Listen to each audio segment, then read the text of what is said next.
سلام كبرات تخاتلتي داسني اكستران حجاب استدالو زيناتات وتهدروين مرحت نيجر مس امريكا زنبر سمع بغصبة مسرازم مقلاصهم حجون اب كينيا ايرتراوين اغاطيمهم زل حدقا او فرتي كلل تግራይ مس قداي منستر ኢትዮጵያ አብይ አህመድ ዝገበሩ ወርክብ ሰራዊት ሱዳን በዛዕባ ምርጫን መሳገር መንግስትና መልኪቱ ዝሃቦ መግለጽን ካለን ዘጠቃለ ከሆኒው አብዛ ቻናል ድማ ናይ ወትር ተኸታተልትን ሙኻን ሰብስክራይብ ክትገብሩን ነተናይ ደወል ምልክት ክትጥውቁን ብኽብሪ ይዕድመኩም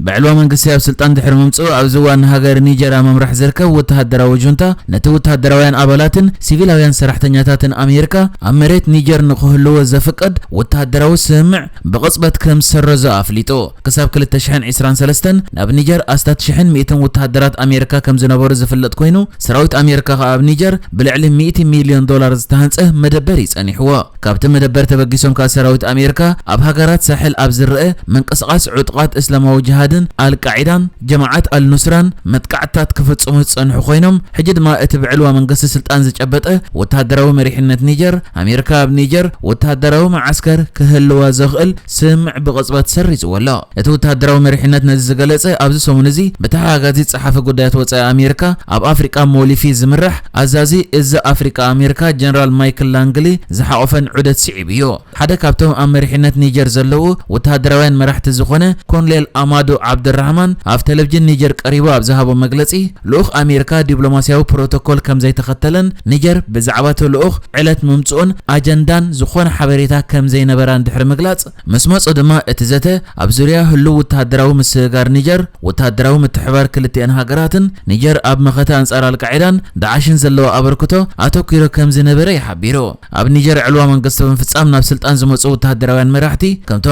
غراوت هاجرات مالن بوركينا فاسو ناب سلطان زمصو تهدراوين مرحتي نحيلتات فرنسان كالوت اوروباويان نباررم دغف نمركاب ناب روسيا يم اقنعم زلو بتوسخي ات مغلصي هيبو زلو ابال وتهدراو مريحነት نيجر حزب نيجر انصار غبر شبرا ابز غبر قالسي مسمى شركነት يغبر نيمرص لولاو مسلو بتن امريكا لوخ كخلا فتناتات مغبارو كم زحزنو كغلصن كلو بتوسخي تن امريكا لوخ امريكا غبر ملسك توسد يزبل زقرب مفرحون زحزني بمبال تقاومو كسمع كلو نيجر مس امريكا زنبرا سمع بغصبت تسريزو مهلاون افليتو يكون بر ازو تهدراو بعل سلطان نيجر زي كم ابتي ناي كونفرنسا سراويت كوصو اللوم يلو مغلص زهبو زنبره سراويت امريكا كوصو اللوم كبل مغلص كاب مهاب تقطيبلا بزنكتي اب سودان اغاطيم زلو كينات كومدما اب اثيوبيا زي ماچام كونتات ببزحي ناب اوغاندا نمرح بمنقد كينيا ناي سغرودف غعزا زكايدو زلو ايرتراين سدتنياتات حجون كمتي اب زحلف قرا معلتات اغاطيمو زنبره حدقا اب غعزو زنبره ايرتراين سدتنياتات كبير حدقا اغاطيمو مهلاو معكنا زينا كينيا غليصن بمسرت معكنا زينا كينيا زرغينو زلو حبريتا اب حنتي 10 حد تسافرتي اتسقل نيشتي ماكينه تچقاچقوم كابنا كورو ناب الدرت زبال كبابي زغعزو زنبره ኤርትራውያን መኻኖም ተገሊጽ ዘሎ ስደተኛታት እታ ዝነበሩዋን እሽተይ መኪና መስሓንቲ ጠጠዊራ ዝነበረት ዓባይ መኪና ድሕር መገጫዋ ክልተ ካብኦም ህይወቶም ክስእኑ ከለው እቶም ካልኦት ድማ ከቢድን ፎኪስን መጉዳእቲ አጋጢሞም ኣብ ናኩር ኣብ ዝርከብ ሆስፒታል ተዓቂቦም ምህላዎም እተን ማዕከናት ጸብጺበን ፖሊስ ኣብ ዝሃቦ ሓበሬታ እታ ዓባይ መኪና መካኒካዊ ጸገም አጋጢሞዋ ኣብቲ መንገዲ ብዘይ ዝኾነ ሓበሬታ ተገዲፋ ከም ዝነበረት እታ 14 ኤርትራውያን ጽዒና ዝነበረት 11 ሰብ ትጽዕን ንእሽተይ መኪና ኸኣ መስታ ጠጠዊላ زنبرت عباي ماكينة كم زتقاچوتن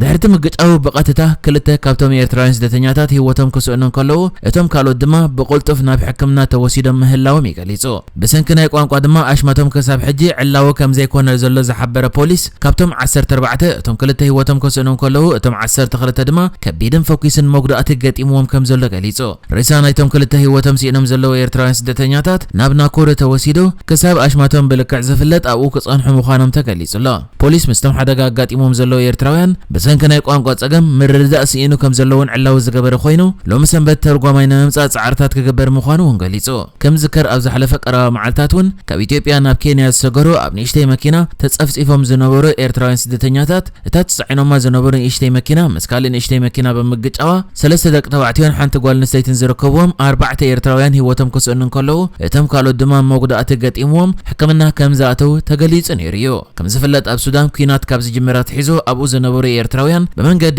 ኢትዮጵያን ኬንያን ኣቢሎም ናብ ኡጋንዳ ክሰግሩ ዝፍትኑ ዘለዉ ኮይኖም ብዙሓት ኣብ ኢትዮጵያ ዝነበሩ ድማ ብሰንኪ ኣብታ ሃገር ንኤርትራውያን ስደተኛታት ዘይምቹ እንዳኾነ ዝመጽእ ዘሎ ኩነታት ናብ ኡጋንዳ ንምብጻሕ ኣሽሓት ከፊሎም ብመንገዲ ኬንያ ጉዕዞ ስግረዶብ ይገብሩ ከም ዘለዉ ይፍለጥ። ቀዳማይ ሚኒስትር ኢትዮጵያ አብይ አሕመድ ምስተወከልቲ ትግራይ ኣብ ዝገበረ ርክብ ኣብ ክልል ትግራይ ኣብ ዝነበረ ኩናት ንብረቶም ዝዓነወ ኣውፈርቲ ድሕርቲ ኩናት ዝኾነ ስራሕ ክሰርሑ ከም ዘይከኣሉን ብባንክታት እውን ልቓሕ ክወሃቦም ከም ዘይተኸኣለን ጥራዓን ከም ዘቕርቡ ተገሊጹ።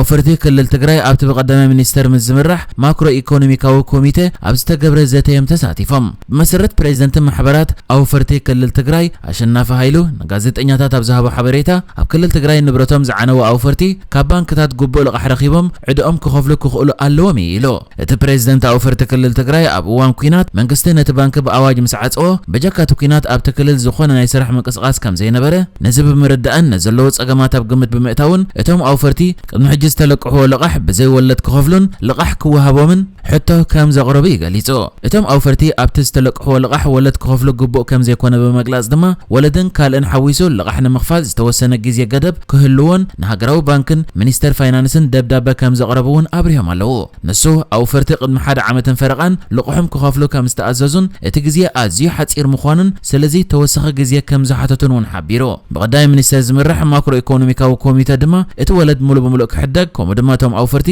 ዘለዎም ዕዳ ክኸፍሉ ዘኽእሎም ካልእ ልቓሕ ክወሃቦም ሕቶ ከም ዝቐረበን ዝመጽእ ሰሙን መልሲ ክወሃቦም ኣብ ስምምዕ ከም ዝተበጽሐን እውን ተገሊጹ ኣሎ። ኣብ ክልል ትግራይ ኣብ እዋን ኩናት ንብረቶም ዝዓነዉ ኣውፈርቲ ዝኾነ ይኹን ደገፍ ስለ ዘይረኸቡ ካብ ሸቐጥ ክወፁ ከም ዝተገደዱ ኮሚሽን ኣውፈርቲ ክልል ትግራይ ዳንኤል መኮነን ገሊጹ። ብተወሳኺ እቲ ኮሚሽነር ኣብቲ ክልል ዝርከቡ ኣውፈርቲ ብዘይ ደገፍ መንግስቲ ልቓሕ ክኸፍሉ ኣለዎም ተባሂሉ ምግላጹ ግቡእ ኣይኮነን ሆነ ኢሉ። ብተወሳኺ ኣብቲ ምስ ቀዳማይ ሚኒስትር ኢትዮጵያ አብይ አሕመድ ዝተገበረ ርክብ እቲ ኮሚሽን ናይ ኣውፈርቲ ብተደጋጋሚ ማዕጾ መንግስቲ ብምሕኳሕኳሕ ኣውፈርቲ ዕድኦም ክስረዝ ሓቲቱ እኳ እንተነበረ ሕቶ ግን መልሲ ከይረኸበ ከም ጸንሐ እውን ሓቢሩ ኣሎ። ከም ዝከር ቀዳማይ ሚኒስትር ኢትዮጵያ አብይ አሕመድ ካብ ዝተፈላለዩ ከባቢታት ትግራይ ምስ ዝመጹ ልዕሊ 200 ተወከልቲ ትግራይ ኣብ ከተማ አዲስ አበባ ተራኺቡ ተዛትዩ። እቲ ቀዳማይ ሚኒስትር ድሕርቲ ንኽልተ ዓመታት ዝተኻየደ ደማዊ ኩናት ምስ ተወከልቲ ትግራይ ዕላው ዘተኸካይድ እዚ ናይ ፈለማ እዋን እዩ።